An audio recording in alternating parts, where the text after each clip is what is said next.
എഴുത്തുകാരനായ വൈക്കം മുഹമ്മദ് ബഷീറിനെ കുറിച്ചാണ്. മലയാള സാഹിത്യത്തിലെ ഏറ്റവും മികച്ച എഴുത്തുകാരനിൽ ഒരാളാണ് വൈക്കം മുഹമ്മദ് ബഷീർ. ലളിതമായ ഭാഷയും ഹൃദയത്തെ തൊടുന്ന കഥകളുമാണ് അദ്ദേഹത്തിന്റെ പ്രത്യേകത. അതുകൊണ്ട് തന്നെ കുട്ടികൾ മുതൽ മുതിർന്നവർക്ക് വരെ അദ്ദേഹത്തിന്റെ കഥകൾ ഇഷ്ടമാണ്. 1908 ജനുവരി 21 വൈക്കത്താണ് അദ്ദേഹം ജനിച്ചിരുന്നത്. സ്വാതന്ത്ര്യ സമരത്തിൽ പങ്കെടുത്ത് അദ്ദേഹം ജയിലിൽ കഴിഞ്ഞിട്ടുണ്ട്. ബഷീറിനെ എല്ലാവരും സ്നേഹത്തോടെ ബേപ്പൂർ സുൽത്താൻ എന്നായിരുന്നു വിളിച്ചിരുന്നത്.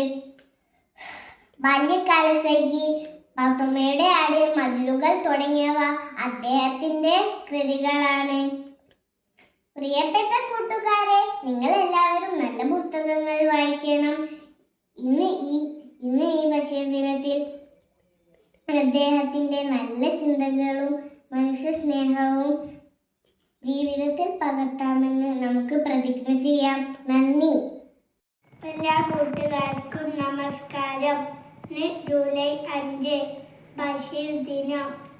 മലയാളത്തിലെ മഹാനായ എഴുത്തുകാരൻ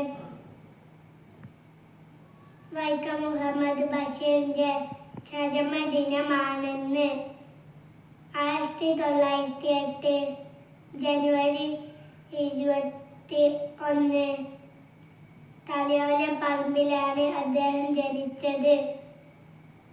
ബേപ്പൂർ സുൽത്താൻ അദ്ദേഹത്തിന് അറിയപ്പെടുന്നു.